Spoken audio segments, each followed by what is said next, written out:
E nós vamos falar agora sobre a situação na Ucrânia, hoje dia 21 de julho de 2025, 8 horas da manhã aqui no Rio de Janeiro, 2 horas da tarde lá em Kiev, no momento que eu gravo esse vídeo, e tivemos mais um grande ataque com drones e mísseis russos contra a Ucrânia, particularmente contra Kiev e contra Lviv, Ivano-Frankivsk, essa outra cidadezinha aqui no oeste da Ucrânia, né?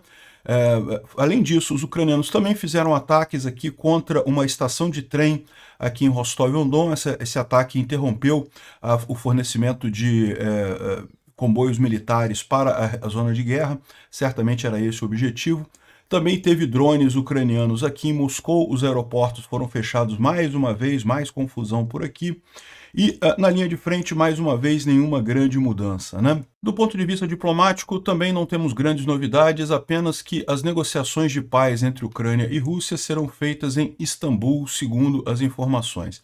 Então, muito provavelmente serão parecidas com aquelas outras negociações que tiveram em Istambul há alguns meses atrás e que não resultaram em nada. Acho que não vai resultar em nada mais uma vez. Vamos falar sobre esses e outros assuntos em detalhes. Essas notícias foram sugeridas por Lula CDB, Cachaça, Bravata e Demagogia, Sou ANCAP Não Sabia e várias outras pessoas. Obrigado aí ao pessoal que sugeriu notícias lá no nosso site, no wrevolving.com, e obrigado a você que está assistindo o nosso vídeo. Se você gosta do nosso conteúdo, por favor, deixe o seu like e se inscreva aqui no canal, né? Pois bem, então, de ontem para hoje tivemos 450 drones e mísseis contra a Ucrânia, 426 drones Shahid, dos quais 403 foram derrubados, e alguns atingiram o alvo.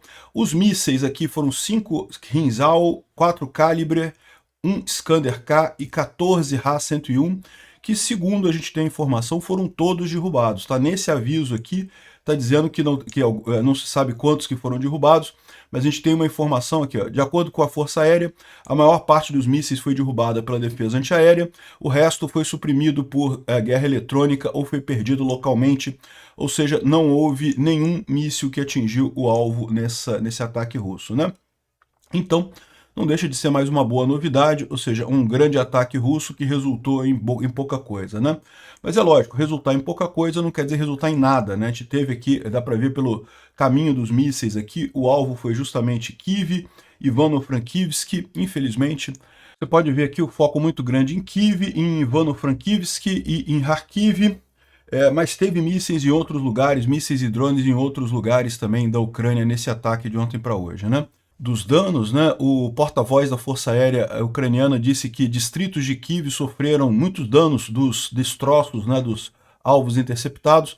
Nós normalmente gostamos de destruir esses drones quando eles estão mais longe de áreas populosas, né, mas isso nem sempre é possível, né, então acabou caindo muito destroço aqui. E ele adicionou que todos os mísseis falharam de atingir seus alvos. Então está aqui uma imagem dos danos causados aqui pelos drones russos contra a Ucrânia. Muito triste isso aqui, né? O Zelensky falou sobre esse ataque, disse que precisamos aumentar os interceptadores, né? A Ucrânia tem um programa de interceptadores de drones, que é muito interessante, e a ideia é aumentar isso daí para garantir que esse tipo de ataque não tenha tanto efeito no futuro, né? Bom, também teve um ataque russo numa plataforma Tavrida, lá no Mar Negro, né? Essa plataforma ela não está mais operacional, tá? Ela não funciona mais. São várias plataformas, na verdade, que tem ali no Mar Negro, e essas plataformas têm sido usadas tanto por russos quanto ucranianos como pontos de apoio militar, né? Então tem equipes militares nessas plataformas, e infelizmente os russos lançaram um Ra-22 alvejando essa plataforma, que acabou pegando fogo, e os ucranianos saíram de lá, né? Tiveram que sair da plataforma. Está aqui o caso aqui do ataque contra essa plataforma. Eu imagino que vão depois retomar ela mais adiante. De qualquer forma, não tem nada nessas plataformas, tá? Não tem eletricidade, não tem nada, você tem que levar gerador, tem que levar tudo para lá, né? Agora, os ucranianos também atacaram uma estação ferroviária russa em Kamelonomy, aqui nessa região de Charty, aqui, ó, quer ver? Aqui, ó. Kamelonomy, essa é uma cidadezinha aqui ao sul de Charty, aqui em Rostov, e foram danos bastante significativos, tá aqui, ó.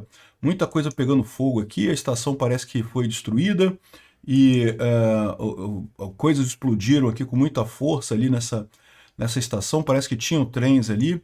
O firmes da NASA mostra aqui, ó, incêndio na estação, ou seja, coisas pegaram fogo muito forte ali nessa estação, né? Provavelmente estava sendo usada para alguma coisa, transporte de material bélico, para alguma coisa bélica ali, e continua essa explosão por ali, né? Segundo a imagem do pessoal, aqui dá para ver o ponto, né, do ataque. Aqui é um grande pátio ferroviário que tem nessa estação aqui, então é algum hub ferroviário importante essa coisa aqui, tá vendo? Várias linhas ferroviárias aqui, e são justamente as linhas que entram aqui na região temporariamente ocupada da Ucrânia pela Rússia, né? Então essa foi o ataque aqui, ó. Aqui tem imagens da estação aqui destruída e, enfim, mais imagens aqui, ó. O tráfego de trem, inclusive comboios militares, foi parado na região de Rostov depois do ataque de drones contra esse hub estratégico ali em Kamenolomny. A estação era uma chave para trens indo nos territórios ocupados da Ucrânia. Então esse foi o motivo. Os ucranianos conseguiram fazer uma baguncinha ali na região e dificultar a logística russa, né? Bom, também teve drones lá em Moscou mais uma vez. É a quarta noite seguida em que teve confusão com drones em Moscou, e o aeroporto lá de Moscou fica complicado, cheio de confusão e coisa e tal. E bom, tivemos também um evento lá em Sakhalin, lá do outro lado da Rússia, lá do lado do Japão, lá, ó, esse ponto aqui, a gente está falando disso daqui, ó. Essa ilha aqui, ó. Essa ilha aqui em cima do Japão, que essa ilha pertence à Rússia, é a ilha de Sakhalin. E aqui, ó, Uglegorsk, nessa região aqui foi onde aconteceu isso daqui. Uma correia transportadora de carvão pegou fogo, né? Isso é muito comum. Você tem grandes minas próximo a portos, então da própria mina tem a correia transportadora que fica carregando carvão lá para o porto, e aparentemente pegou fogo nessa correia. Pode ter sido um acidente, é lógico, e pode ter sido sabotagem também, O fato é que mais um problema para a indústria de carvão lá na Rússia, que já está mal das pernas, vai ter mais problemas com isso, né? Bom, falando sobre a linha de frente, eu vou passar rapidamente, porque mais uma vez não teve nenhuma mudança aqui. Aqui está finalmente reconhecendo no mapa do Pulevolan a retomada de Kindartivka. Está vendo aqui a área em amarelozinho, dizendo que os ucranianos retomaram ela. Fora isso, nenhuma mudança aqui na região de Sumy. Também aqui em Vovchansk, nenhuma mudança. Também aqui em Dvoroshina, que é perto de Kupiansk, também não teve nenhuma mudança. E também aqui na região de Toretsk, parece que os russos avançaram um pouquinho aqui, mas também não tem nenhuma mudança significativa aqui, ou seja, nenhuma mudança significativa em nenhum ponto, né? Pokrovsk, e também aqui um pouco mais abaixo em Komar, é um pouco mais abaixo de Pokrovsk, e também nada de mudanças por aqui, né? Mais um dia sem mudanças na linha de frente. Bom, a gente sabe que existe a negociação para os americanos fornecerem os Tomahawk, os mísseis para a Ucrânia, né? A gente não sabe ainda se isso vai se concretizar, mas aí o pessoal está se perguntando aqui onde é que os ucranianos poderiam usar os Tomahawks de forma significativa, né? Então estão falando aqui sobre a negociação e coisa e tal, e, ou seja, está havendo uma série de possibilidades. Existe essa possibilidade agora. Bom, os Tomahawks são mísseis de longo alcance, subsônicos, mísseis de cruzeiro, desenhados para ataques de precisão contra alvos em terra, e tem um alcance entre 1.600 e 2.500 quilômetros, segundo o pessoal. Cada míssil custa 2 milhões de dólares, então, assim, não pode ser para atingir qualquer besteirinha, tem que ser uma coisa bastante cara, né? E atualmente eu diria que é o principal mecanismo que os Estados Unidos usa para atingir alvos em terra que estão longe é o Tomahawk, né? O Tomahawk ele voa a baixa altitude e faz manobras evasivas para minimizar o risco de ser interceptado, então é um míssil difícil de ser interceptado. É muito rápido, mas ainda é subsônico, ou seja, ainda não é supersônico nem hipersônico, né? Bom, o que poderia ser atingido com esses mísseis, né? Particularmente Moscou e São Petersburgo, né? Moscou e São Petersburgo, além de serem grandes cidades, são grandes centros industriais, tem muitas indústrias, muitas fábricas bélicas, muita coisa importante, e isso poderia ser atingido com esses mísseis. Seria realmente um ganho de potencial muito grande para a Ucrânia nisso daqui, né? Outro alvo possível seriam as bases aéreas de onde os russos lançam seus ataques contra cidades ucranianas, né? Então, isso pode ser usado para destruir bases aéreas e a estrutura para essas bases aéreas. Os ucranianos já têm feito isso com drones, mas um míssil desse consegue causar um dano muito maior que um drone, então seria muito mais efetivo nesse caso, né?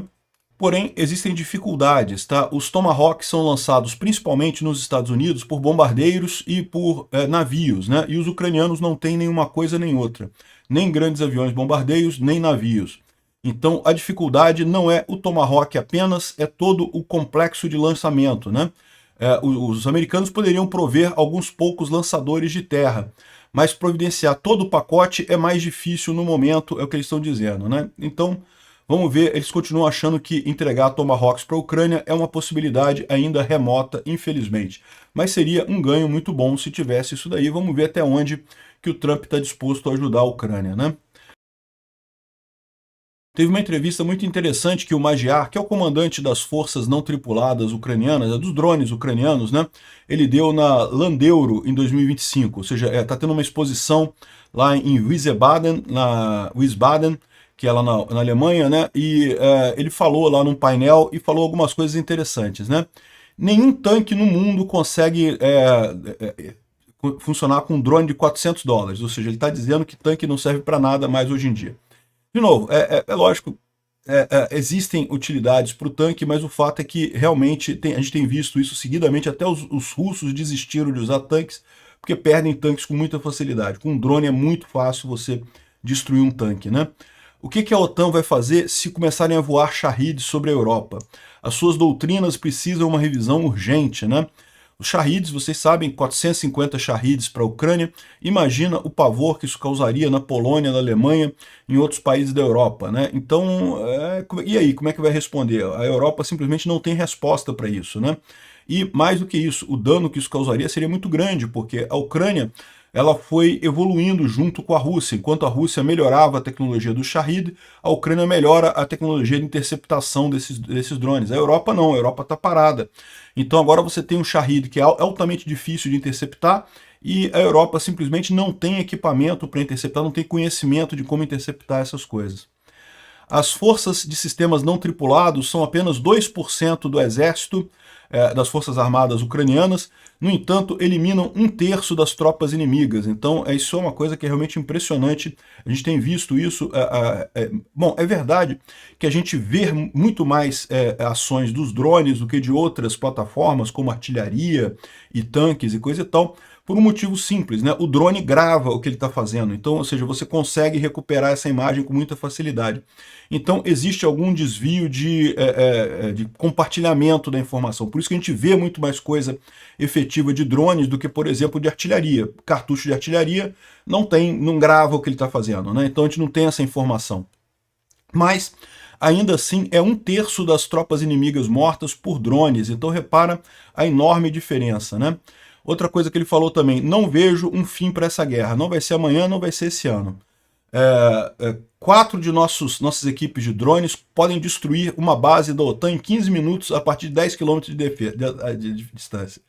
É uma afirmação que deve ter preocupado o pessoal, né? Não é à toa que os Estados Unidos estão querendo fazer cooperação com a Ucrânia nessa área. A Ucrânia está construindo uma parede de drones mais alta que a Grande Muralha da China. A parede de drones, como a gente falou, é uma grande área em que os drones evitam que os inimigos consigam avançar e é basicamente o que tem contido as tropas russas até aqui, né? A Ucrânia tem menor número de soldados na linha de frente em relação aos russos, tem menos tanques, menos blindados, menos artilharia, mas tem um bocado de drones, é o que está segurando os russos. A experiência ucraniana precisa ser integrada na segurança, nos sistemas de segurança europeus. Eu também acho. A essa altura é mais interessante para a OTAN ter a Ucrânia do que da Ucrânia ter a OTAN, entrar para a OTAN. A verdade é essa, né? Outra coisa curiosa também, falando sobre drones, o repórter Filatov, que é um blogger militar russo, fala aqui sobre os drones interceptadores ucranianos, né? Os russos estão assustados. Por quê? Porque tem funcionado muito bem esses drones interceptadores ucranianos contra os Shahid, tem destruído o Shahid com muita facilidade. E aí ele colocando aqui, ó, isso é muito interessante. Aparentemente é um ataque do interceptador das Forças Armadas Ucranianas. O interceptador é aquele dronezinho que a gente já mostrou aqui, que visa outros drones e destrói outros drones, né? E o que tem aqui? Tem um radar a bordo? Como que isso é arranjado, né? Eles estão falando que tem essa imagenzinha aqui, tá vendo, que mostra uma espécie de radar aqui, mas ele não sabe se isso é um radar que está a bordo do drone interceptador, ou se é um outro drone, se é de alguma outra forma. Aqui, ó, de observações, um drone parece que ele simplesmente vai ao ataque sozinho, né? Um radar, em teoria, é caro, né? Ou será que isso é feito através do solo? Ou seja, tem um radar em solo que faz a conta, envia informação para o drone e o drone usa isso para atingir o Shahid, né? Bom, a gente não sabe como é que é também, e a Ucrânia não vai falar também, evidentemente, mas o pessoal russo está tentando entender como que funcionam esses interceptadores, né? Bom, o Instituto para o Estudo da Guerra não fala nenhuma novidade aqui, eles continuam a reiterar o interesse em soluções para a guerra, que vai ter negociação, mas não vai ter, não estão empolgados com a eventual solução. Eu também acho que não, tá? Já foi definido que as datas serão 23 e 24 de julho em Istambul, então nessa semana agora vai ter encontro em Istambul entre Ucrânia e Rússia para negociar a paz. O problema é, de novo, mais uma rodada de Istambul. Aquilo que o Zelensky falou, se for o Zelensky e o Putin e o Trump, os três se reunirem, talvez saia alguma negociação. Mas não, os russos vão mandar uma equipe lá que não tem capacidade de decidir nada, por mais que os ucranianos tentem mandar uma equipe de mais alto nível, não vai sair nada disso aqui. Então, infelizmente, eu também acho que não vai ter nada aqui, né? A curiosidade dessa vez é que, ao mesmo tempo, vai haver um outro evento também em Istambul de negociação entre o Irã, a Inglaterra, a França e a Alemanha sobre o programa nuclear iraniano. Então, ou seja, vão ter duas negociações de paz independentes lá em Istambul. Infelizmente, acho que nenhuma das duas vai chegar a lugar nenhum, né? Pode ser que chegue em troca de prisioneiros. Se for isso, ótimo, já é alguma coisa, né? O que realmente vai fazer a diferença é a questão da economia russa. E hoje, mais uma vez, os jornais russos estão cada vez mais pessimistas, né? Mais e mais empreendimentos planejam cortes. A Rússia está cortada de avanços tecnológicos. É inocente achar que tudo que nós precisamos pode ser feito a partir da China, né? Ou seja, a tecnologia mais moderna, os russos estão ficando para trás. E por que os russos estão sentindo problema com isso? Porque eles estão lembrando da época da União Soviética, em que isso acontecia também, né? Os principais programas de computador, os principais softwares, os principais computadores, eles não conseguem comprar, porque só conseguem comprar da China, né?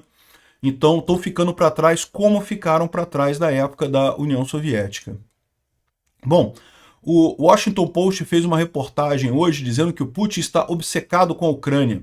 O ditador continua a guerra, mesmo com isso causando muitos danos para a Rússia, ela própria. E aí que está o entendimento errado desse pessoal, né? Não, a visão do Putin é a seguinte, ele corre risco se ele parar a guerra. Ele não está nem aí para a Rússia que se ferre. É a mesma posição do Lula e do Alexandre de Moraes aqui no Brasil, que o Brasil se ferre, né? A gente não vai ceder, não vamos fazer a coisa certa, não vamos parar de decretar guerra contra Bolsonaro e os bolsonaristas, vamos quebrar o Brasil inteiro, mas não vamos ceder, né? E o Putin está nessa mesma ideia, né? Essa guerra é um erro estratégico enorme para a Rússia. Não é uma guerra que a Rússia consiga ganhar no longo prazo. O custo dessa guerra é inimaginavelmente alto. Eles já perderam milhões de pessoas, os objetivos ficam cada vez menores, a força russa geopolítica só diminui, e não tem nada que eles possam esperar ganhar dessa guerra, não há absolutamente nada. A última expectativa que o Putin tinha era justamente o Trump ganhar a guerra para ele, forçar a Ucrânia a entregar tudo que o Putin quer e pronto. Só que isso não funcionou e o Trump já está indo para o lado da Ucrânia também, ou seja, no final das contas, não tem o que eles fazerem, né? O Putin está muito chateado, muito raivoso com a Ucrânia, porque ela não se tornou um estado submissivo como Belarus, né? E esse tipo de mindset, esse tipo de pensamento é irracional, mesmo fanático, e é uma das razões pelas quais o Putin simplesmente não consegue chegar a um fim para essa guerra. De novo, não vejo dessa forma. O problema maior é o interesse próprio dele, né? O Putin quer continuar liderando a Rússia. Ele acha que se ele cair é ruim para ele. E provavelmente é, tá? Porque o pessoal vai culpar ele por essa lambança que ele fez, né? Enfim, é isso daí, eu concordo, né? O Putin não vai parar essa guerra. E isso vai ser pior ainda para a Rússia. Uma hora a coisa toda vai cair. Bom, para você ter uma ideia de como é que está a situação lá na Rússia, né? Aqui, um caso em São Petersburgo. Um rapaz estava num parque bebendo uma cerveja num banco, sem fazer nada com ninguém, e de repente as forças de segurança entraram e prenderam o cara, levaram ele, porque havia uma determinação para prenderem espiões ucranianos em São Petersburgo. Aí o cara estava num parque bebendo uma cerveja, um russo. Aí, ó, tá aqui, o cara foi pego pelas forças de segurança, foi preso, não sei o que lá, acusado de ser um espião ucraniano. E aí você sabe como é que funciona a justiça nesses países, né? É igual funciona aqui no Brasil. O que interessa é o interesse do governo, não é propriamente se é justo, se não é justo, se o cara era mesmo um espião russo, ou um espião ucraniano, ou não era um espião ucraniano, isso é o que menos importa. O que importa é que seja feita a vontade do Estado. Aqui no Brasil é acabar com o bolsonarismo, não vão conseguir, mas é o interesse do Lula, é esse. E lá na Rússia é achar espiões ucranianos por lá, botar culpa em alguém por problemas, né? Bom, falando algumas notícias aleatórias aqui, os Abrams chegaram na Ucrânia. Aqui a foto está borrada para não dar indicação de aonde estão esses Abrams, mas já chegaram na Ucrânia, excelente notícia. E uma iniciativa tcheca civil, né, já juntou 2,4 milhões de euros para comprar obuses para a Ucrânia, então excelente notícia. A iniciativa se chama Um Presente para Putin e continua a ter muito apoio lá na Tchequia, né? O senador Lindsey Graham, que é um republicano aliado do Trump, né, e voltou a dar uma entrevista ontem na Fox News e falou que o Trump vai introduzir tarifas de 100% em países que compram energia russa, China, Índia e Brasil. Esses países atualmente compram cerca de 80% do óleo russo, né, do petróleo russo, e isso está ajudando a máquina de guerra do Putin. Tarifas vão forçar eles a escolher a economia ucraniana ou o dinheiro sujo de sangue russo, né? E no caso do Brasil, infelizmente, eu acho que vão escolher, se depender do Lula e do Alexandre de Moraes, vão escolher a Rússia. O Graham disse, o Putin não importa sobre os soldados russos, mas a China, a Índia e o Brasil se importam com suas economias. Será que o Lula se importa com a economia brasileira mesmo? Vão escolher a América, né? A China eu tenho certeza que vai, a Índia também. Os dois aqui já estão se movimentando para parar de comprar óleo russo, porque sabem que não conseguem viver sem os Estados Unidos, sabem que a economia americana é a locomotiva do mundo. Ficar fora disso daí é se relegar eternamente à pobreza, no final das contas, né? O Brasil eu não sei. O Brasil, do jeito que está o governo Lula e o Alexandre de Moraes, eles têm o mesmo problema que o Putin. Eles querem manter o poder deles aqui no Brasil a muita força, então eles vão deixar a economia brasileira quebrar totalmente, o Brasil quebrar totalmente, para eles continuarem no poder, né? Muito triste o pessoal que fez o L lá em 2022. Não, porque o Bolsonaro imita pessoas com Covid, então não podemos, temos que fazer o L para tirar o Bolsonaro. E agora, eu avisei, botaram esse cara muito pior do que qualquer coisa. O presidente Trump vai introduzir tarifa de 100% contra países que importam óleo russo, inclusive China, Índia e Brasil. Foi o que falou o Lindsey Graham ontem na Fox News, né? E bom, só para terminar também, uma novidade no caso do Derek Hoffman, né? Vocês lembram, é aquele americano que queria fugir de doutrinação lá nos Estados Unidos e daí foi com a família para a Rússia. E aí prometeram para ele um emprego no exército. Não, mas você vai ficar na retaguarda e coisa e tal, não vai ser mandado para a linha de frente. Você lembra dessa história, né? Aí ele foi para a linha de frente, né? E ele está desaparecido há vários dias. Ninguém sabe onde é que está o Derek. A família dele recebeu um saco de batatas, o que normalmente é o pagamento quando alguém é morto na Ucrânia, lá na Rússia, né? Eu não sei se isso é verdade em Moscou, tá? Isso é verdade em províncias rurais da Rússia. Então, não sei, não acredito que ele tenha sido morto ainda, tá? Mas eu não descarto essa possibilidade não, o cara tá desaparecido, não conseguem contato com ele. A família também não tá falando mais nada na internet, parece que os russos deram um pito, ó, não fala mais nada, fica quieto, e sabe como é que é, né? Na Rússia, a liberdade de expressão é altamente opcional, é igual no Brasil, né? Se eles, daqui a pouquinho, eu não duvido que meus canais vão sumir não, tá? Se os meus canais sumirem aqui no YouTube, eu vou estar lá no Rumble, vocês vão ter que usar o VPN para assistir esse... Quem tiver no Brasil vai ter que usar VPN para assistir a minha reportagem lá no Rumble, tá? Obrigado por assistir o vídeo até o final. Se gostou do conteúdo, não esqueça de deixar o seu like, isso ajuda o canal a crescer e a chegar para mais gente.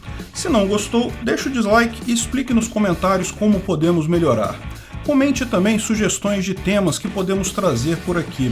Comentários insultuosos ou defendendo ditaduras e criminosos de guerra serão sumariamente bloqueados. Agradeço a compreensão. Se ainda não é inscrito no canal, considere se inscrever clicando no botão inscrever-se abaixo e marcando a campainha para todos os avisos.